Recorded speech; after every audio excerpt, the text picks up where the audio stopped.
Hi, I'm Brittany Ashley, your host of Breaking Norms, Building Dreams, your guide through this transformative journey in both business and life.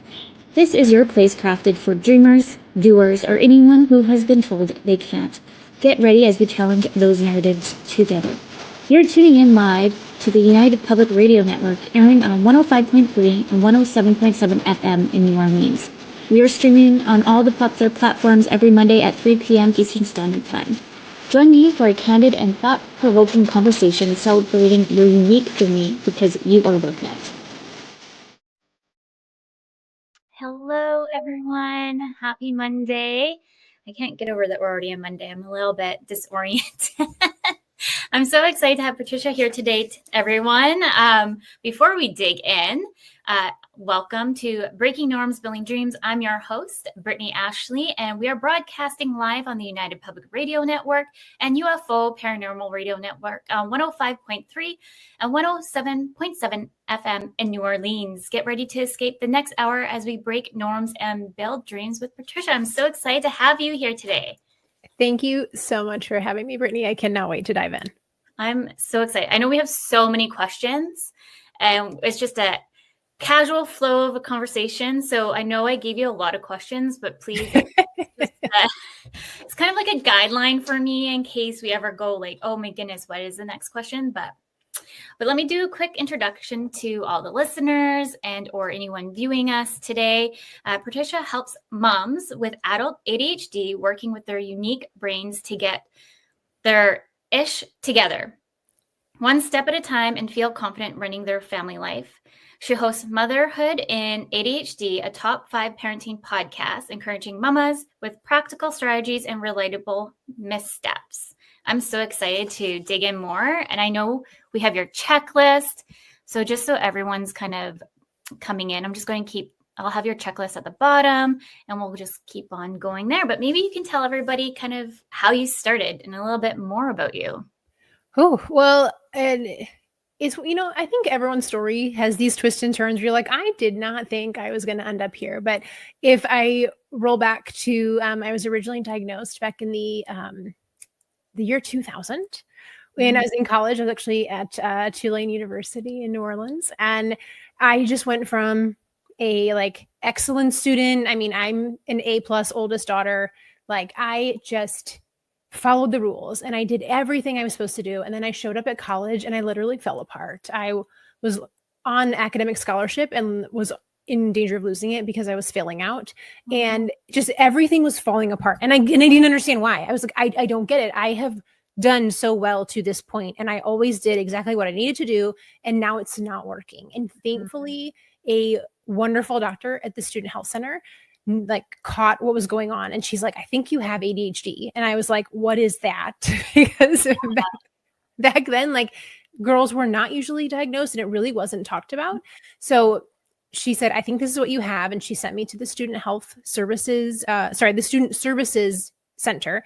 And I did a full workup with a lovely lady who was doing her master's. So I got the full shebang of tests. Wow. So, I for sure have ADHD, and was able to get myself through college, which, I mean, we can dive in more today, but I'll give you the short version right now. And I just figured out how to duct tape and spitball my way through being a grown-up. And then once I had kids, it really fell apart again, because while I was just responsible for me and I was teaching for many years, I knew how to work with my students, and school is very regimented. So that was really good for me.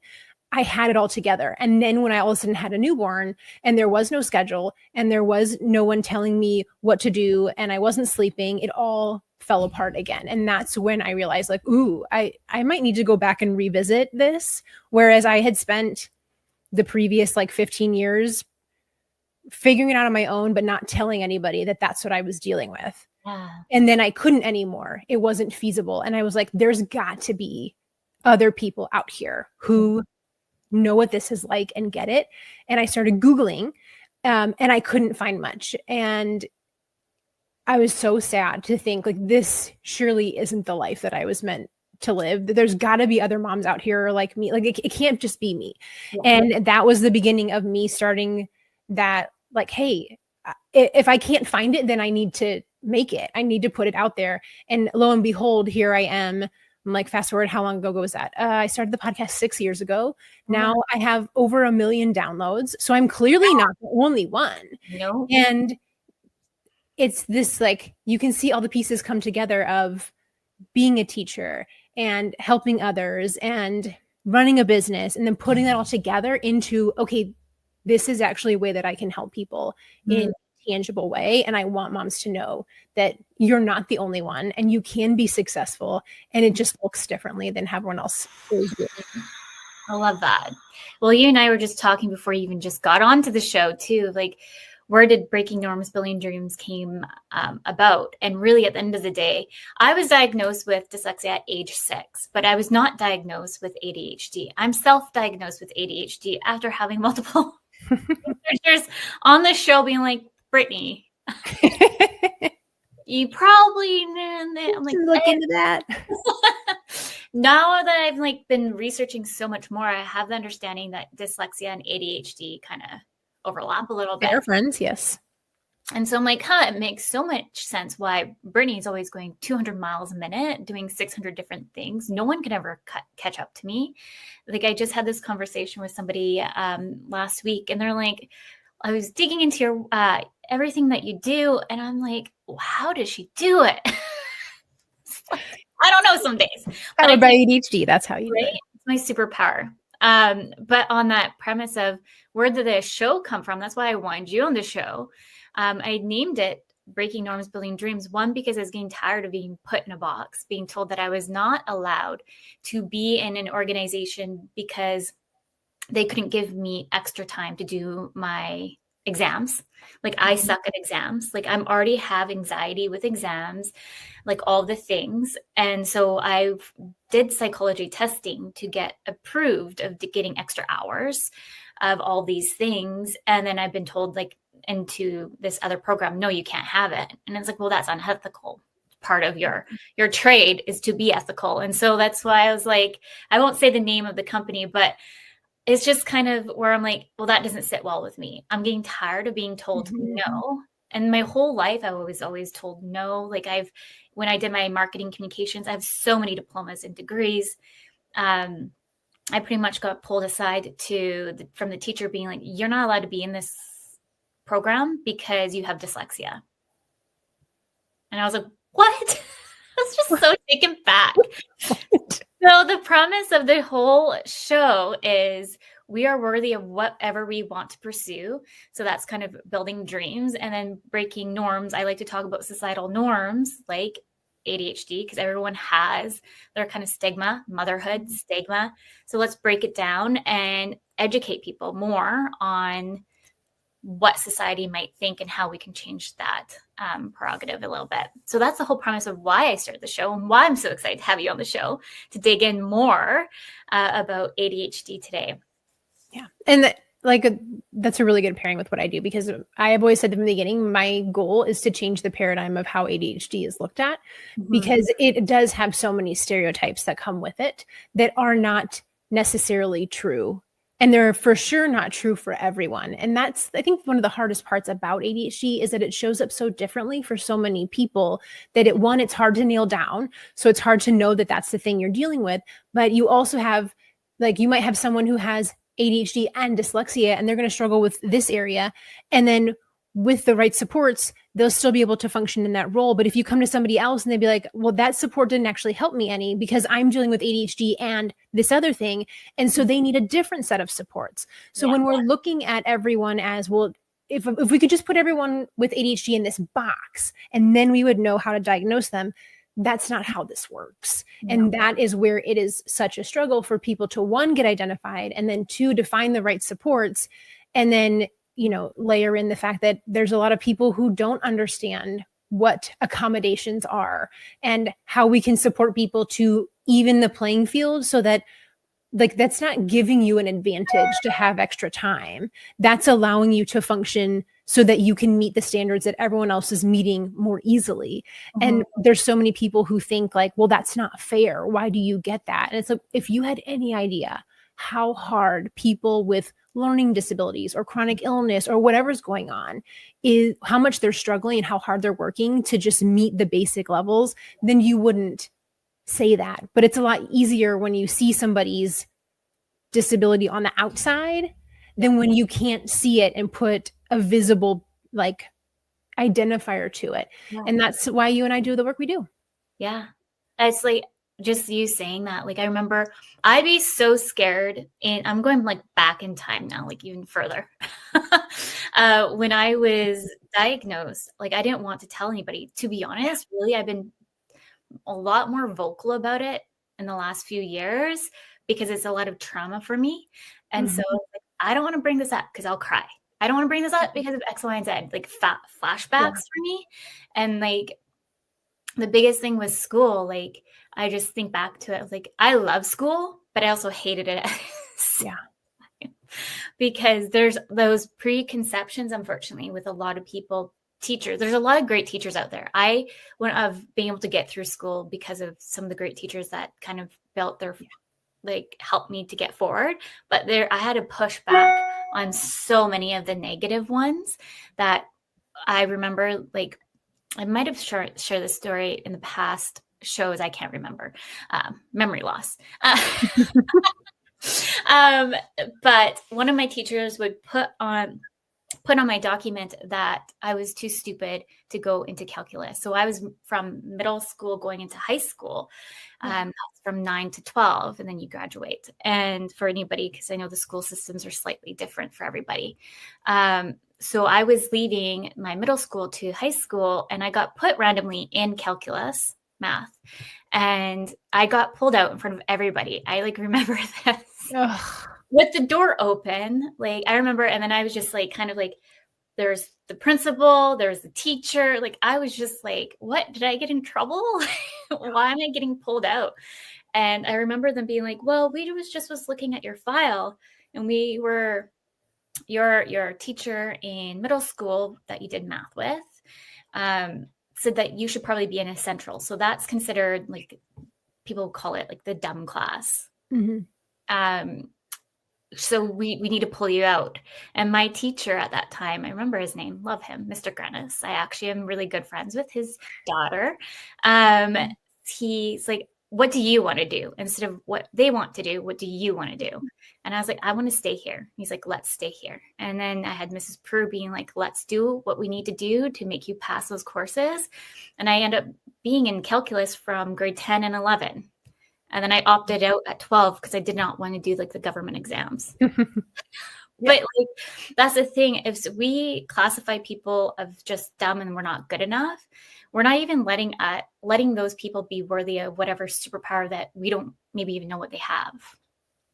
Yeah. And that's a lot of, like, we could just solve it by let you try. What's the harm in letting you try? If it doesn't work out, okay, got it. Like, we'll need to switch classes. Yeah. But you can't see what someone's capable of if you haven't given them the opportunity to show it. Yeah. Yeah. And how much, like, I just watching your face as you were talking about that teacher who believed in you, like, that is what, I mean, not just that our kids need, but like we as grownups need, is for someone to say, you know what, I believe in you. Let's give it a try. And to put enough faith in you to even let you have the chance.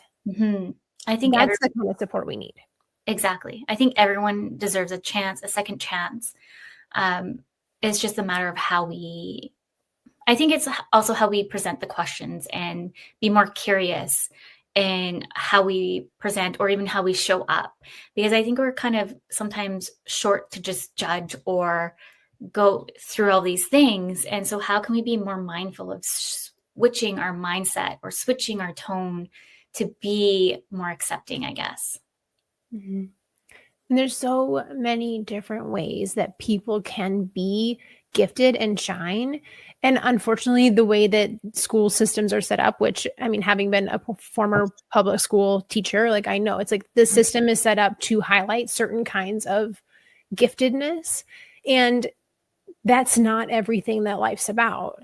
We also can have giftedness in so many other ways from the arts to music and athleticism and, you know, the more complex like engineering things that we don't even touch in younger grades enough. Like there's so many different ways that our kids and we as grownups can be gifted. And when we only look at the like, well, what's the number grade on this paper? We miss so much of the information that's not communicated in that one singular number. Yeah. Do you guys do letter grades there? They do both. So there's numbers, but then they like equal a letter in different ranges. Yeah.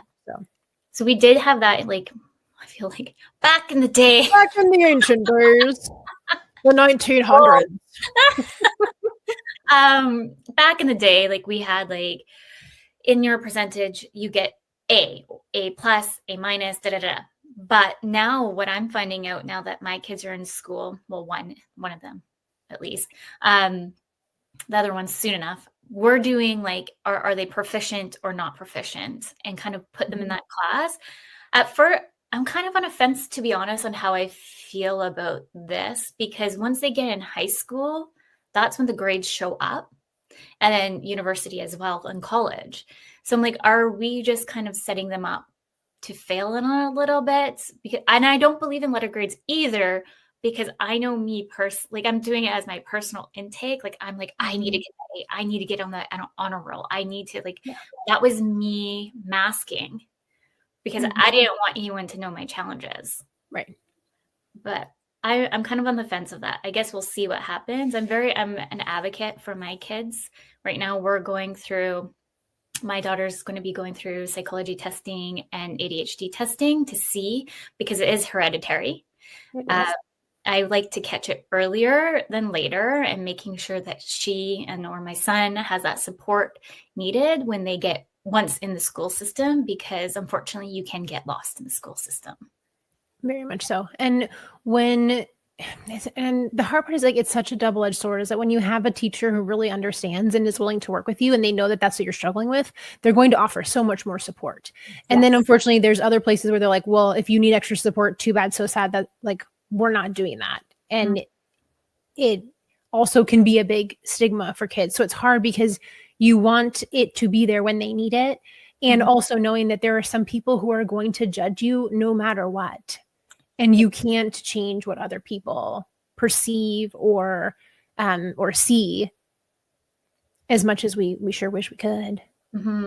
We can't. And so it's just so hard to know, like, what's the right answer for our kids, and how do we set them up better than we had. Exactly. I find, I know you mentioned, let's just go back, because I know you mentioned like stereotypes a little bit there of like, because really a lot end up just hyper focusing on children for ADHD. And we as women kind of got lost along the way, I would say. And everyone's like, oh, it's because of TikTok, or it's because of social media, of why everyone's like, I have ADHD, and at the end of the day, it's called probably science, that everything's coming out, and we're starting to evolve and understand more of why we're doing certain things behind the scenes, and know that that's, I don't want to say like it's classified underneath ADHD. Yeah. So the more that I spend time with my people who have ADHD, the more that I'm shifting my perspective on it. And I don't necessarily think that it's just male, female. I think there's more nuance to it. And what it is that when you have let me back up for a second. So ADHD has 3 different types. There's the hyperactive side, which to me, I like to call them like the more external symptoms, where they're more visible to everyone else around you. Then you have the inattentive side, which are more of the internal symptoms that aren't as visible. And then you have the combined type. So both. Oh. And when you have the hyperactive side, or combined, because that includes hyperactive, everyone around you starts to notice, because a lot of characteristics of ADHD are considered annoying, or, you're struggling in school, like those things that are obvious, and people are like, ooh, wow, that person is really struggling. We should help them. Or wow, this person is driving me bonkers. We should do something about that. So when we have those external symptoms, those people get caught and noticed earlier. Whereas those of us who have the more inattentive side, those things can go unnoticed and people don't realize you're struggling as much as you are. So that doesn't get the attention of other people to see like, oh, wow, that person really needs help. So it's not necessarily just male, female, but generally speaking, women tend to have more of these internal or inattentive symptoms than males. So it is easier for us to fly under the radar, to figure out how to mask just the way that we are socialized, to figure it out and make it work and pay attention to details. Those things are ingrained in us more so as women. And if you're a guy, like you usually have people in your life who will help you with those things, like your mom or your wife or your executive assistant. And you have that support there for you. When you are the person who's supposed to be doing these jobs that are detail oriented, which tends to be more of a female job, like being a mom or a wife or an executive assistant, you don't have someone to outsource these things to.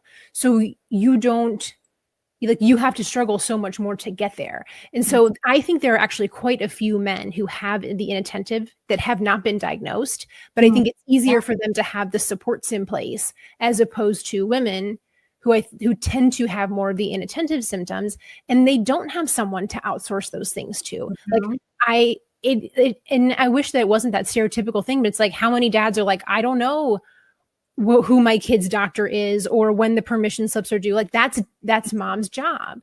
And so we don't get to be like, well, I'll just hand that off to who am I handing that to? Nobody. I have to figure out where the permission slip is. And I'm the one who lives with the guilt with the fact that I forgot to give it to my kid signed and they can't go on the field trip. Like that tends to be more of a female issue. So given all that, generally speaking, women will tend to fly under the radar more because our symptoms tend to be not a nuisance and not as obvious. So that like spectrum of, if you will, of symptoms is so different for everyone. And I'm like, did I even answer the question? I got on my soapbox about, I'm like, did I answer the question? This is where my ADHD shows up and I'm like, ooh, was I listening? Did I pay attention? No, it's supposed to be answering. It was perfect. No, I like that perspective though. And I never even thought of it that way, to be honest, the more that you're thinking of that, like just speaking on that, I was like, oh, I forgot about the agenda book again for the 6th time. Yes. And so I just think there are so many people who have inattentive ADHD and have no idea. There are just so many. And like when you were talking earlier about it being hereditary, it's like, okay, studies show that there's about 2.5% to 5% of people have ADHD, but that's the people who've been diagnosed. How many more people are not diagnosed? My guess it's probably closer to about 10%. So if you say general population is 10% of people have ADHD. Now compare that to when you have ADHD, your kids actually have like a 50 to 70% chance of having ADHD. And if both parents have it, it goes up even higher. So you then create family systems full of people with diagnosed or undiagnosed ADHD. And it just is like this snowball effect of people struggling who are in families with people who are also struggling. And it is so much more difficult when nobody in the family has any skills to lean on. And a lot of times they don't even know. They don't know. And then I feel like because it's kind of in a way, still people don't want to talk about it because they're ashamed. And I feel like, and that's why I think I love talking about this so much on the show, is that we don't need to be ashamed. From ADHD to autism, because I'm bringing that in a little bit here. I feel like I think in a way, society has made it very shameful. So when we bring it up, then it hurts us to even bring it up because you don't know how you're going to get judged. So like going back to the full circle of why I started the show is to educate. And I don't know half the things for ADHD or autism, but the one thing I do know is that I want to educate myself enough or educate myself more so I can be more prepared to help my kids out or just to help spread the word a little bit more of a nicer tone than just being so negative. Because I find it's gotten along a lot better as years has come through. People are wanting to take those narratives and make it a little bit more softer. But I find that unfortunately, like if you get on the wrong side of TikTok, like it's just downhill. Yeah. And having any kind of neurodiversity or excuse me, like a chronic illness or any kind of mental health things, like a lot of these things bring up shame because we're taught that we're supposed to be able to do everything on our own. We're supposed to be able to pull ourselves up by our bootstraps and figure it out and do more and, be more productive and be more efficient. And when you struggle, it enters that shame of like, well, but I'm supposed to be able to do this. And there are so many people who their ADHD is truly a disability. It is life altering. They can't hold down a job. They struggle with their relationship. Like there's so many pieces of ADHD that can be really hard. And it is my personal opinion that when you have the right supports in place, you don't have to struggle as much. It's not to say that you're not going to struggle at all. But I think when we look at a lot of times, like we see these, big celebrity names of like, well, so-and-so has ADHD and they're fine, the Richard Bransons of the world and like all these like multi-billionaire and like, the, TV show and the celebrity, like all of these people who are like, wow, you look at them and you're like, wow, they seem to not struggle at all. And they have figured out how to make this their superpower. And I have a very like love-hate relationship with the word superpower, because when we only focus on the superpower side, a lot of times we don't give validity to the struggle. And yet, if all we do is focus on how hard this is, we don't look for the strengths and we don't think we can do better. So we have to have both pieces in the mix of, yes, recognizing that when you have ADHD, you probably also have a colorful rainbow of assorted other friends that come along with it. And it's not always easy.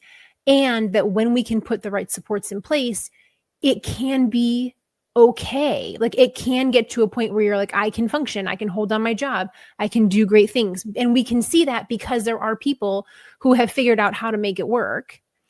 And obviously, like, side note, we don't know that their life is perfect. They may be a billionaire. That doesn't mean they have a great family life, or they may look cute on TV, but that doesn't mean they don't have, anorexia. Like, we don't know everything else that's going on with them. But to know that there is a way with the right supports in place to make it work for you, that what I want for people who are like, maybe this is me or this is me, like there is a way to make things better. You don't have to struggle that hard.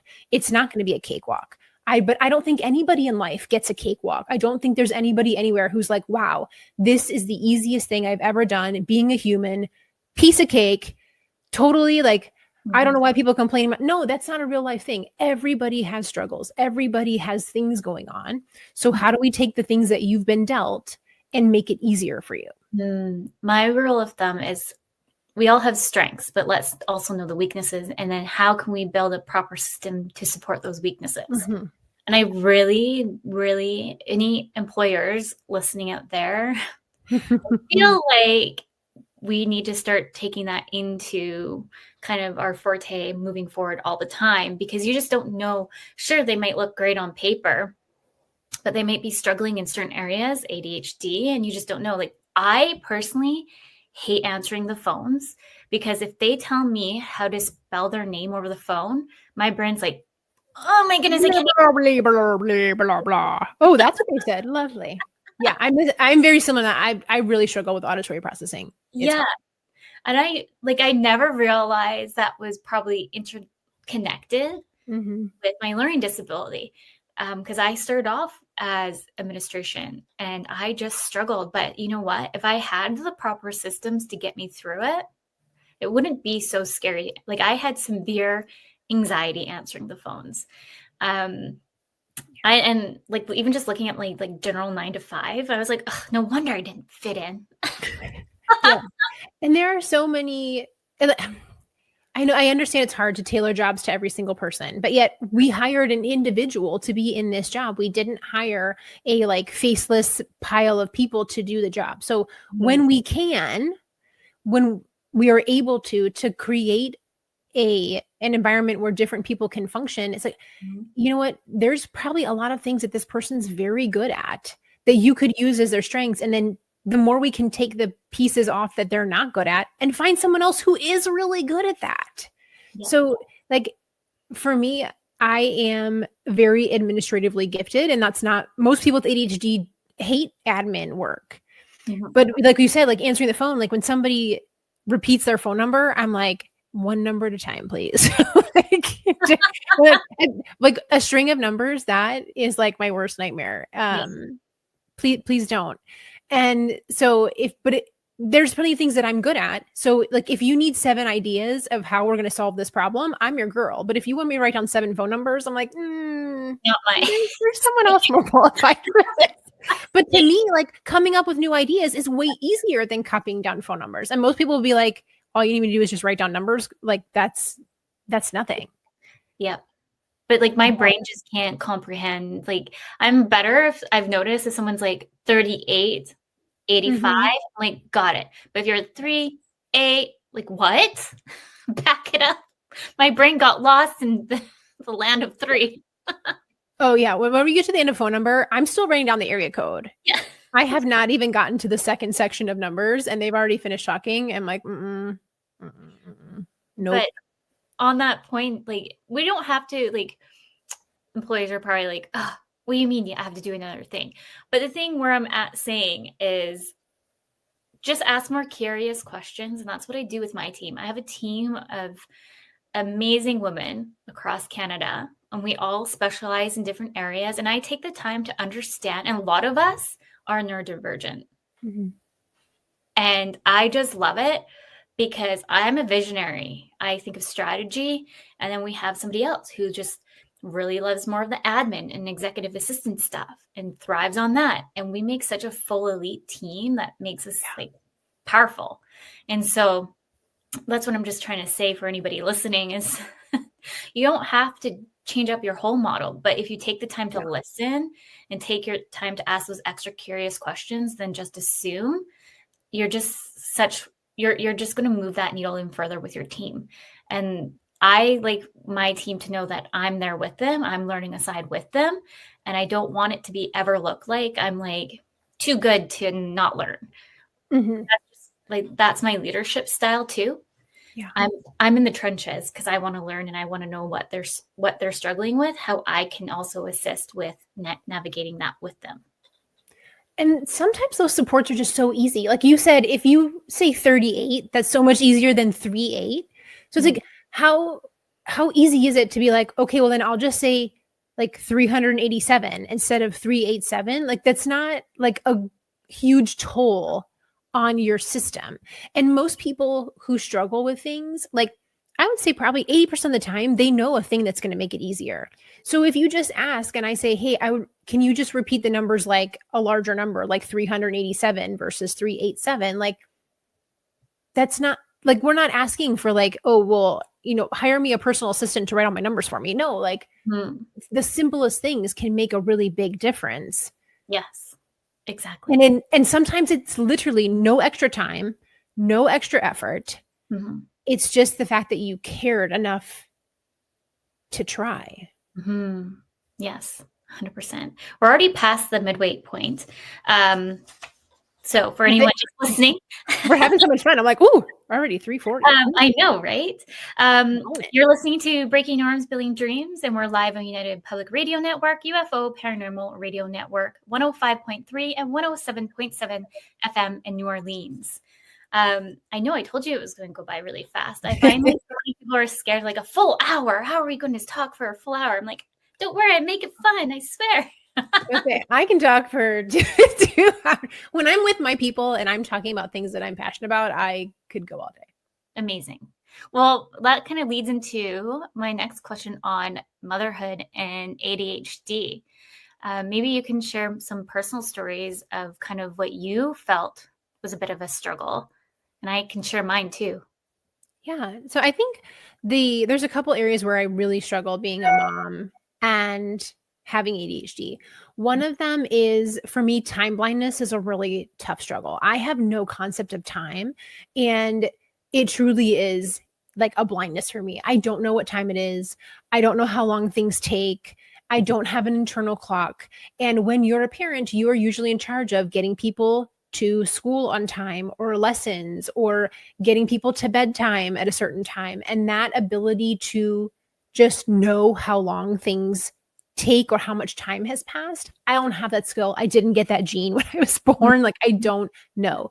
So that is a really big struggle for me. But as a parent, that means things like we are running behind, which means I'm getting frustrated and they're getting frustrated and everybody starts yelling at each other because I messed up and I didn't give us enough time. And I think that we can just magically appear places and my brain doesn't calculate like, oh, you know what? It's going to take 10 minutes to convince my 7-year-old to put on shoes. Mm-hmm. And then another 5 minutes to get in the car because we already forgot 3 things. We got to circle back and the drive. And oh, look, when we get there, we have to park and we have to go through this building to find the place. That's another 5 minutes. My brain calculates none of that. My brain's like, oh, I got to be there at 4:00. Cool. I could probably buzz out of here at like 3:50, right? No, that's not humanly possible. And so as a parent, the guilt and shame that comes with messing things up and being late or forgetting about things because, oh my gosh, it's actually already 4:20 and we haven't even left the house. Like, that is such a big piece of my parenting that I have to work so hard on. And I have to put things in place. Like, I'm like, I can't say her name because she'll start talking at me, but the Alexa, that is to my side here. Like, she keeps us on schedule in the morning. She's like, it's time to brush your teeth. It's time to get your backpack, because I am not the person to be in charge of that. Like, don't put me in charge. So I have places that I put support in place so that I don't have to beat myself up about what I'm not good at. I figure out how to make it work and then rely on those things to support me. So time blindness is like in the top 3. I'm like, do you want to share one or should I keep going? I can definitely relate on that. I'm like, I would say I'm pretty good because I have a lot of anxiety being late. Mm-hmm. But with kids, like, I can't plan that. Like, putting on shoes, I'm like, oh, I know it's taking that long. So what I've been doing for myself is mapping times a bit better in my calendar. So if they can't afford anything, maybe you just have a free Google account, set up Gmail and connect it to your phone for anyone listening. I map things out in my calendar, or as soon as I book something, I put it in there, because once it's in there, I know it's in there. Then if it's not in my brain, like, it's gone. Like, I might forget. Like, for example, like, we had a counseling appointment booked. I know I did this. And because I have my system down, I put it in the calendar. And for whatever reason, my gut was like, go check the calendar. I'm going to guess maybe I didn't press like book now. But it was all in my calendar. I was ready to go and realized I didn't really book anything. But, at least the calendar kind of like notifies you. You can set it for anyone listening to remind you that something significant's coming. But I would say I'm a mix of time blindness. It depends. Like, when I'm like hyper focused in a project doing client work, I can spend hours on it and forget what time it is. And like, oh my goodness, there's the day. Yep. Yeah. And the other part that's just so hard is the emotional regulation piece, where being able to react and control, and I don't really like the word control. I try to use the word agency. So having agency over your feelings and knowing that you can choose to be frustrated, or how do you choose to be patient? Like, a lot of times those reactions feel so automatic. It doesn't really feel like a choice. It doesn't feel like I have an option. But in the many years of working with parents, there are times where you're able to be patient. So what is it about those times that allow you to have the capacity to do that? It's usually that you were in a better headspace and you were feeling more patient and you had more capacity. So therefore you had the space to deal with other people's emotions, because our kids, unfortunately, their brains are not fully developed. They don't have a fully developed frontal lobe to be able to do the things that we wish that they could. So they're not able to regulate their emotions as well as a grown-up. And so we have to share our regulation with them. And given that there are times where we can show up as patient, okay, well, we know it's possible. So how do we replicate that when it's those days where you're like, if I have to say, like, get your shoes on one more time, I am going to lose my ever loving mind. Like on those days, how do we connect in and give ourselves capacity to be able to deal with that so that we're not yelling at everyone? Because that yelling creates a lot of guilt and shame. And that's a lot of times where people won't say that they need help, is because they don't want to share, like, oh my gosh, like I yelled at my 4-year-old the other day and told them I hated them because I was so mad. People don't want to share that. People don't want to tell other people that they said that or that they did that, because we're not proud of that. And yet when we talk about it, we find other parents who are like, oh, wow, like I've definitely said things to my kid that I regret, and can share examples, and we know it's not us. It's like, oh, okay, now I know where to get help. So this emotional regulation piece would be right up there in the top of the list with the time blindness. Yeah. I second that. Like just thinking of all these different scenarios, I would say too, like ever since I had my second kid, my emotions are just like, yeah. I would say with the first was, I felt like I would say more my ADHD came more present after my second, where I'm like, wow, where was this all left before? Yeah. Because you throw in like the fact that you're not sleeping as much, all the postpartum hormones, and having multiple kids means a lot more juggling, and two people asking you for things. And like, obviously like a newborn's not using words, but like they're still asking you of things. And now you're trying to juggle multiple people's requirements and your own. And it's so much more of a load on your mental health, on your well-being, to be able to juggle all of these priorities. And as moms, we usually say, well, you know what? If I'm going to give something up, it's going to be me. So I'll take care of everyone else first, and then I'll figure out my stuff at the end. And lo and behold, we get to the end and there's nothing left. Yeah. So that is one of the hardest pieces of parenting for everyone. But then when you have ADHD thrown in on that, and the postpartum and it's like, whoo, they did not put this in the warning manual before you decided to have children. No, not at all. That memo. We should have got a memo before all this. Where was the instruction manual? Right. Well, that I don't know if I mentioned this, but that's the reason why I started Creative Dynamics, to help mom work from home. So a good percentage of us are moms, from 2 kids to 1 kid to 5 kids. And so like, it's not that to say if you come to Creative Dynamics and you don't have kids, yes, like if you offer a specialty, like I'm not going to say no. And there's a few on the team that don't have kiddos, and they're on the team. But the whole premise for Creative Dynamics was my biggest why as a first time mom. There was like nothing out there that was able to juggle like life, entrepreneurship, or anything like that, or just the 9 to 5. Like my background is in tech, and usually you can work from home. But really, at the end of the day, sometimes not. And it wasn't flexible. So there's not enough flexibility jobs out there for parents in general. It doesn't matter if you're a mom. It's just for parents in general. There's not enough out there. And that is the biggest reason why I started this company, is to have, because I know if I was a stay-at-home mom, I'd go bananas. Absolutely. I tried. I tried. It was so hard. And I think that happens a lot of times. Like, I mean, generally speaking, people who are entrepreneurs tend to have ADHD. Like, we're significantly more likely as someone with ADHD to start our own companies, because we're more comfortable with the risk taking. We're more comfortable with the unknown. We're more comfortable with juggling like the 17 hats that's required. But it is a whole nother ballgame. And I wish that there were more opportunities for parents to be able to figure out how to make this work. I was actually just joking with a friend earlier this morning, because our kids have 2 half days this week because it's conference, like mid-year conference time. It's like, how as a working parent do you juggle? Like they're out at 11:30 on Thursday and Friday this week. Yeah. It boggles my mind, like how, like sometimes even when I do pick up, like I just want to go up to the parents and be like, what do you do? What do you do? Because I'm like, seriously, what do you all do?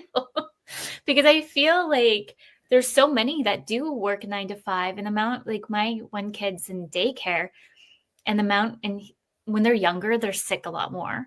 Yes. So you have to especially when you have daycare. They Exactly. get sick and then they can't go to daycare, which is where they got sick. It's just like, oh. And last year we had an experience where daycare got is a huge issue. Long story short, we end up not having daycare. And if I was in a 9 to 5, I would have been fired within a week. Yeah. And that's another thing maybe employers needs to do, is having a better grace period, because being a parent is hard and it's unpredictable, unfortunately. And we can't predict how the daycare systems, how all of these systems are in place to help us, don't end up really helping us.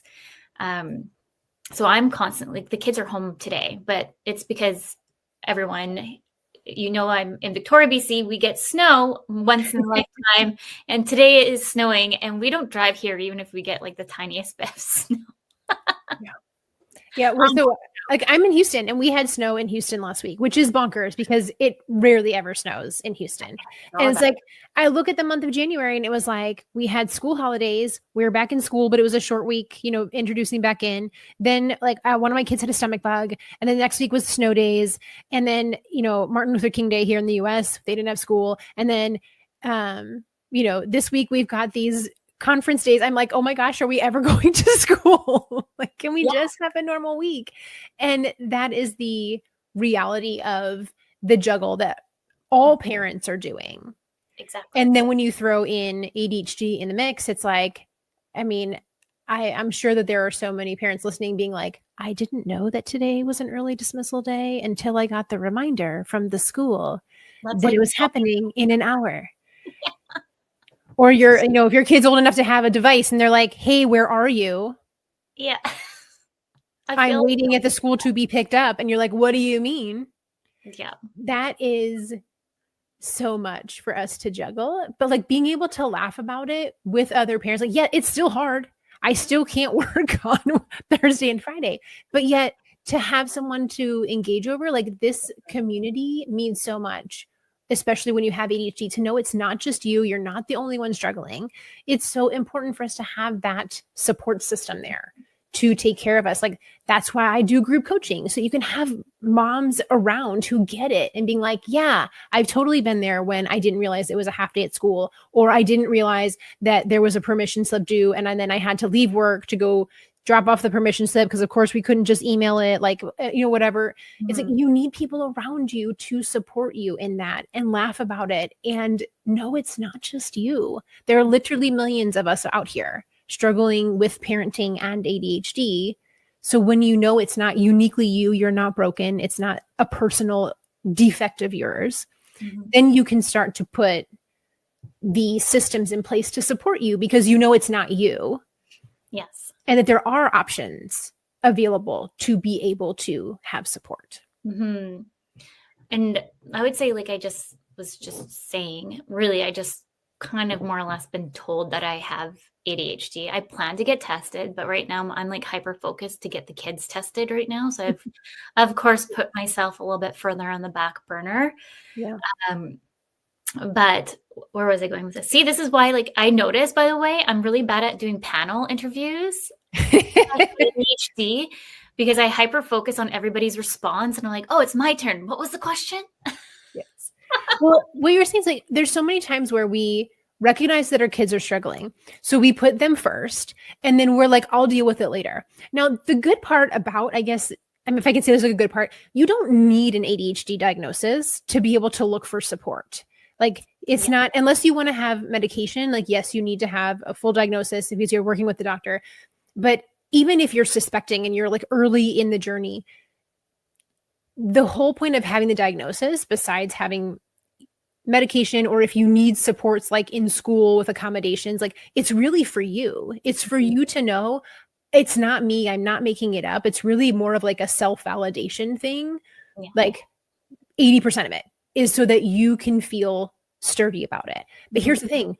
If you are listening to this and you're like, wow, this sounds really familiar, you don't have to have a piece of paper validate for you. Like, you can just start listening to people that you trust. Like, do your research. There's a lot of kooky people out there, but do your research and find the people who are like well regarded in their information and start learning from them. You can gain so much knowledge by looking for the resources that fit your brain. Like my question is always to my clients, like, what's going to make this easier for you? We're not taking the lazy way out. We're figuring out like what makes sense for you. If this is easier to do it this way, let's make it happen. We don't have to struggle that hard. So you don't have to have, like, you don't have to wait for that piece of paper to tell you that you need assistance for you to say, let me start looking into these resources and see which ones work and try them out and asking questions. Yes, I always say everyone should get a diagnosis, and should is a word I use rarely, mostly because people with ADHD tend to have so many other things that come along with it. Like we rarely show up with ADHD only. It's usually ADHD and dyslexia or dysgraphia or anxiety or depression or autism or chronic illness or PMDD. Like there's just so many things that tend to be friends with ADHD. So I recommend to get that, because that specialist will, you know, assuming that they're good at their job, will be able to recognize all those things, and they can start treating you as a whole person and all the different layers of it. But you don't have to have that in order to start making your life easier for you. No, I love that. And reach out. There's your community that you have, but just anyone listening, like start asking or just looking for people who have ADHD. I find like I feel like I'm just understood when I hang out with these people who have ADHD, who are moms too, because I felt like I was always trying to like fit into the mold. And I just didn't understand why I didn't fit into the mold. And it's like, well, because I have ADHD and I just think differently, and or I'm doing things so differently that some people are just like, well, that's not that it's bad, but you know what I mean? Like, yeah. Well, and I always tell people when they become friends with me, I'm like, listen, if you like me and you think I'm funny or I'm relatable, I'm like, you should just go get checked, because we tend to flock together. So like, that's why so many people with ADHD tend to marry people who also have ADHD or also have autism. Like we're looking for our people. So we tend to be clumped together. And that's why, like, whenever somebody's like, oh, isn't everybody ADHD these days? I'm like, oh, you have a family full of undiagnosed people, don't you? Because you think this is normal. This is not, this is not normal. Like it is a very different way of thinking, and there's nothing wrong with it, but it's, you know, we're talking 5, like I said, I think it's closer to 10% of the population. So if you're listening to me and you're like, wow, doesn't everybody think like that? No, ma'am, we do not. Not everybody is like this. And that is a clue for you to be like, hey, this is probably worth looking into. That it's worth it. Check it out. Like the worst you're going to do is read, you know, like say you go grab I have a free checklist of ADHD symptoms that tend to show up in women or in inattentive types, with like real life examples of this is what it actually could look like. It's, again, everybody's different. But like when you say you're disorganized, being disorganized as a mom is different than, like, it's not just, oh, I couldn't find my keys. It's, I haven't found my keys 4 times this week. And then I also found them in the refrigerator, and also like in the bag, in the back seat of the car, rolled under the car seat. And they were there for 3 days and I didn't locate them. Like that's a very different than, oh, I misplaced my keys when I was at my friend's house and forgot to grab them on the way out. Like it's a different thing. So that's why I have the checklist. But like, go look at the checklist, download it, figure out like, does this sound like you? And if it does, great. Now you have a list of symptoms that you can say when you go to your doctor and they're like, well, how are you disorganized? You can be like, well, here's some real life examples. I have left the laundry in the washing machine 4 times and have rewashed it 4 times because I keep forgetting to put it in the dryer. It's like, yes, some people forget the laundry sometimes. If you forget the laundry pretty much every time you do it, that's a different struggle. And I think that like, that the issue with a lot of pieces of ADHD is that people struggle with these things and they're common. Everybody forgets things sometimes. Everybody loses track of things. Everybody has days where they're off. But when this is something that is persistently causing issues in your life, it's keeping you from holding down your job. It's keeping you from having a healthy relationship. It's keeping you from being I'm like, I don't need, I'm like, ooh, word choice, not irresponsible, but it's like you set a budget, but then you just keep buying things and you're like, I don't know why I do this to myself. Like when it's affecting you in those kind of ways where you're like, I have a plan. I don't understand why it's not coming together. I'm doing all the things. I read all the Pinterest posts. I read the books. I listened to the podcast. I saw the specialist, and yet still it's a mess. I'm not making any headway. That's when it tells you like, hey, this isn't just a regular old, like regular people issue. This is something that's really affecting you day in and day out. And it's time to ask for help when it's affecting you to that level. You don't have to struggle that hard to be able to do the basic functions. There's ways to make it easier.